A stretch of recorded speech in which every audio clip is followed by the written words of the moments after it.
digamos, los análisis, los comentarios, lo que se va sabiendo a partir de los cierres de las listas, de los nombres propios, del fin de semana, con algunas características tal vez salientes que marcábamos ayer. Ayer no tuvimos tiempo de poner nombres propios, por ejemplo a nivel nacional, pero hay una característica que ha sobresalido en el espacio libertario, que se refuerza con algunas declaraciones que se conocieron de uno de los armadores del esquema libertario, como es Sebastián Pareja, en esto de elegir leales, en esto de elegir personajes que, independientemente que sean o no más o menos capacitados, más allá de los currículum que puedan aportar, la necesidad de elegir leales que levanten la mano. Básicamente en una entrevista planteada en algún medio, decía Sebastián Pareja, cuando hablo de levantar la mano me refiero al Congreso de la Nación a la hora de llevar adelante los proyectos. Sin más ni más, con un agregado, te diría, que ha tomado fuerza en las últimas horas, que es el hecho de no pocos famosos o unos cuantos famosos en el esquema libertario. Y allí hay dos situaciones que me parece que vale la pena marcar, que muchas veces le pasamos de costado, o se le pasa de costado. Una es la escasa eh, posibilidad o capacidad para instalar 2 años después de estar en el gobierno o de tener ya un nombre propio específico, como es la figura de Javier y de Karina Milei, de instalar cuadros políticos con desarrollo, con conocimiento, que no es exclusivo de las candidaturas, sino que eso se traslada a la gestión. Y en esto se refuerza lo que uno dice con los más de 160 despedidos o renunciados de funcionarios y funcionarias a lo largo de estos 20 meses de gestión. Ese es como primer factor, ¿no? La poca capacidad para haber desarrollado, digamos, cuadros políticos que fueran potables de ser presentados de cara a la sociedad en muchos casos, con visibilidad, con conocimiento.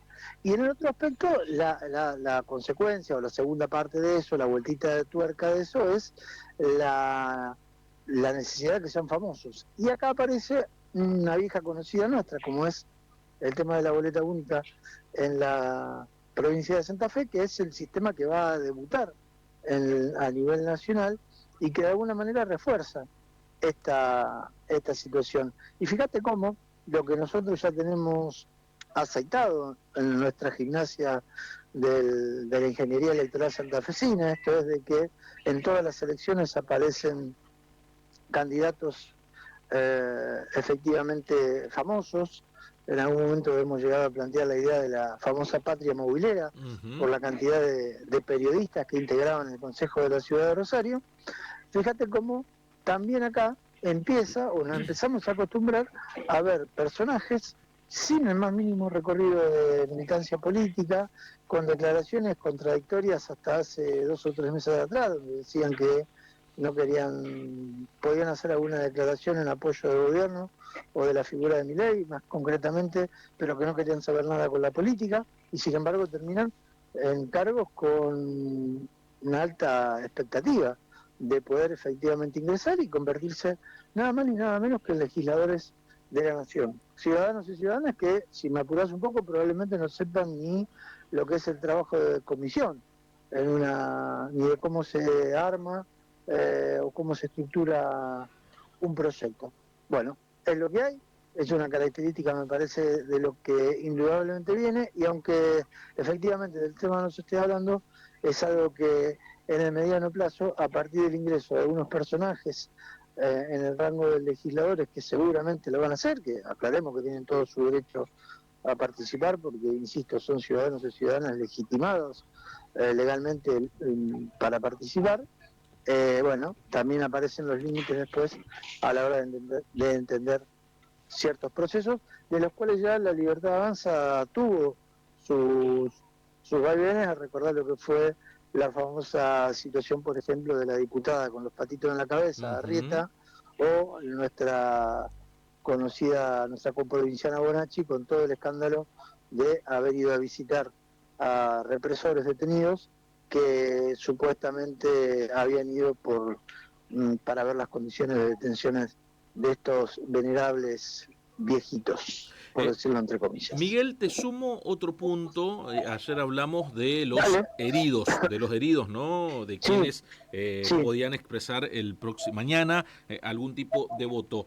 Poco hablamos de los nombres propios de otros leales. Vamos al sector del peronismo, porque tanto que se habla, ¿no? De recambio, de la cuestión más juvenil y demás. No sé si es un momento para el recambio, esto que marcás, ¿no? Vas a ingresar, no sé, una Virginia Gallardo, vas a tener más Rocío Bonacci, y así nos podemos quedar un rato largo, pero se te van los Morós, se te van, que tienen un amplio conocimiento dentro de la Cámara de Diputados, se te va, no sé, un Máximo Kirchner que también tiene un amplio conocimiento dentro de lo que es la rosca en la Cámara de Diputados, se te termina un Daniel Arroyo, por ejemplo, con la experiencia que tiene haber sido ministro y más, digo, es un momento también para empezar a rever, y cuando te piden la renovación, juventud y demás cuestiones, hay que ver el contexto también en cual se van pidiendo algunas cuestiones, ¿no? Buen punto, porque efectivamente cuando hay palabras que tienen una connotación negativa, ¿no? O una connotación peyorativa. Hablar de diestra y siniestra, y la diestra es una palabra que comporta como sinónimo a la derecha, y lo siniestro a la izquierda, a partir de la terminología. Bueno, cuando se castellanizan esas palabras, tienen una conformación negativa. Juventud parece que efectivamente en los tiempos que vivimos, desde hace mucho tiempo, honestamente, tiene una connotación positiva. Y recambio también, como si los recambios fueran positivos por sí mismos. Y lo vimos a partir de lo que era efectivamente Cambiemos, esta palabrita que cargaba una connotación positiva, y que efectivamente el espacio conducido por Mauricio Macri supo utilizar muy inteligentemente como para ganar una elección y convertirse en opción de poder. El detalle de tener buenos ideólogos de campaña, digamos, de cómo se estructuró en una palabra todo, te diría, un periodo o un tiempo. Bueno, lo de la idea de juventud también parece ser una buena noticia en sí mismo. Y cuando vos efectivamente ponés a veces, cruzás o contraponés algunos nombres propios, como vos dijiste, de personas con amplia experiencia y personajes que probablemente, insisto, no sepan ni cómo se arma un proyecto legislativo, tenés efectivamente un problema. Bueno, eso es un riesgo. Y eso es un riesgo que a veces no necesariamente se mensura, sino que ya se aprecia cuando los jugadores están en la cancha y cuando te das cuenta de las carencias de cualquier proyecto político. Esto vale para los libertarios, vale para los peronistas, vale para los socialistas. Fíjate que la enorme cantidad de problemas que ha tenido en la gestión el mundo libertario, y que solamente potencia el discurso, la acción política en el bendito déficit fiscal, la bendita inflación, pero no hay nada que potencie otros elementos de la gestión. Cuesta enormemente instalar al libertarismo temas que vayan más allá de lo que sea recorte, más allá de lo que sea eliminar derechos, más allá de lo que sea una construcción de una agenda que no tenga que ver con lo negativo, con lo que elimina, con lo que saca. Y eso es porque no hay cuadros políticos que hayan pensado la gestión desde hace un tiempo propios.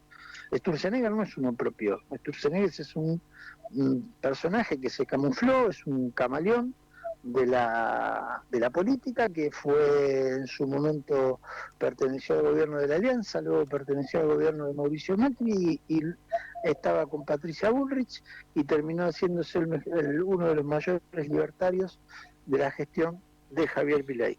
Eso es porque efectivamente, y reconocidos públicamente por Milei, por por Bullrich, por el propio Sturzenegger, que le llevaron el paquete de armado para Bullrich, pensado para Bullrich, a Javier Milei, que compró.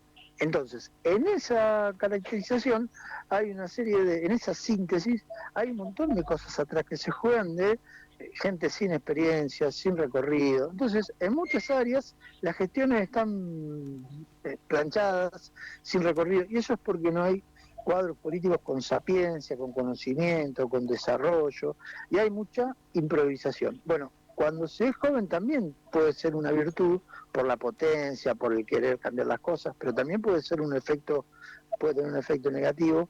La juventud por sí mismo no es una, insisto, un hecho que te garantice una buena gestión.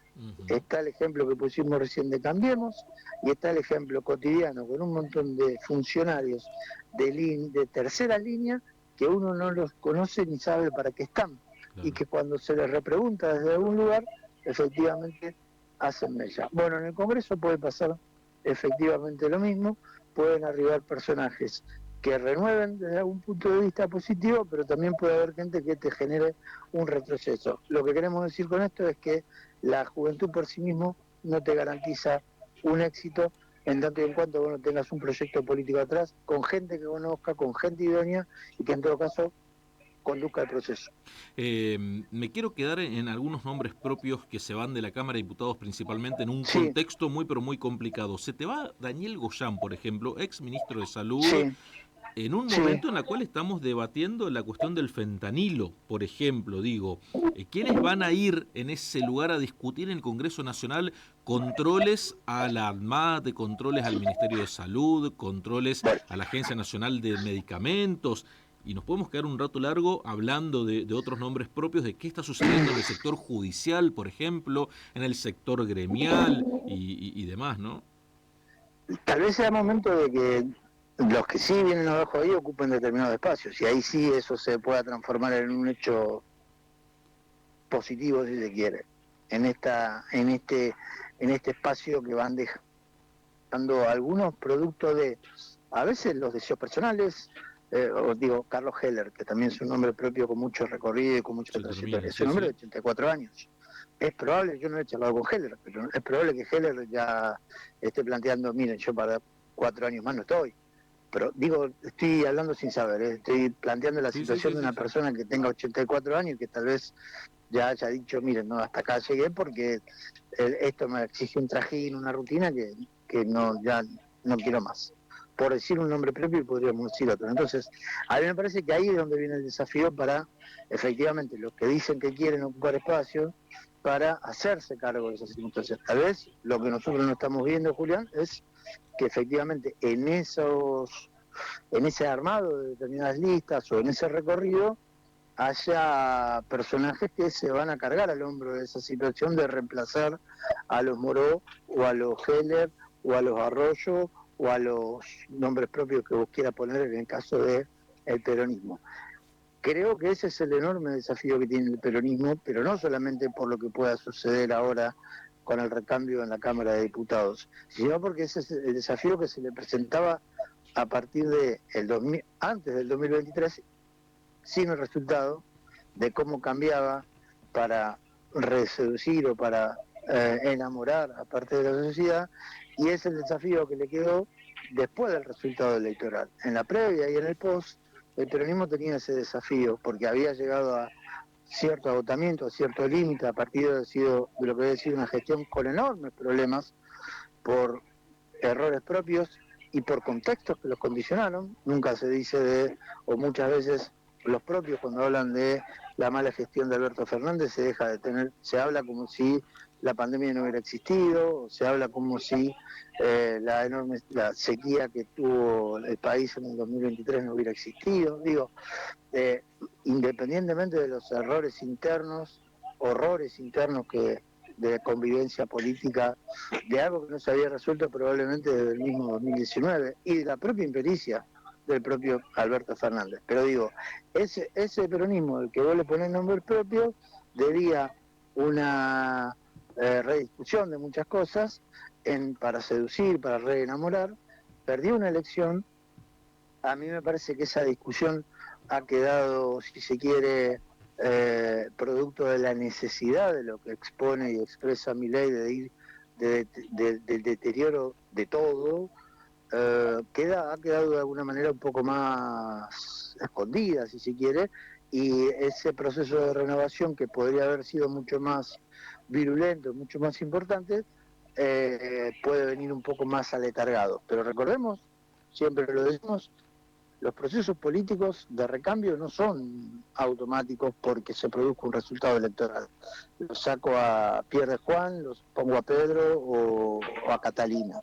Digamos, los partidos políticos, las sociedades toman sus procesos. Cuando vos analizás los procesos de lo que fue el radicalismo, de lo que fue el peronismo, como los grandes movimientos que han intervenido a lo largo de la historia de la vida política del país, los procesos no son tan automáticos. Si recién van 20 meses de gestión. Digo, que hay mucho deterioro, seguramente. Ahora, la dirigencia no se renueva ni reenamora a una sociedad, porque una sociedad cuando vota, más allá de que sea un instante y sea una foto de momento, está suficientemente consolidada su decisión como para que eso no pueda trastocarse de la noche a la mañana. Así que lo que creo que es, si me apuras un poco, es un buen momento no solo para ver en qué medida, en el caso de los partidos opositores, lo limitan a Milei, sino cómo empiezan a reconstruir desde otro lugar con un discurso que sean más tentadores a partir de la defensa de lo que puede estar generando como daño Milei. Es lo que te puedo decir a esta hora, un 19 de agosto, en las vísperas de a 2 meses de un proceso electoral, ¿no? Sí. No por un proceso electoral, a 2 meses de una elección. El proceso electoral ya se ha iniciado. Miguel, muchísimas gracias. Después quedará la cuestión de la reconstrucción, ¿no? Después quedará debatir a algunos nombres propios de la reconstrucción, porque esto posiblemente, dependiendo, estamos mirando muy a largo plazo, 2027, sí, habrá que reconstruir varias cuestiones en la República Argentina. Algunos de estos podrán ser parte de eso o no. Pero bueno, quedará para otro momento. Yo siempre tengo la pregunta cuando veo tanto deterioro y tanta ofensa a ciertas cosas que ya estaban instaladas, ¿por dónde va a tener que empezar la reconstrucción? Digo esto y cierro.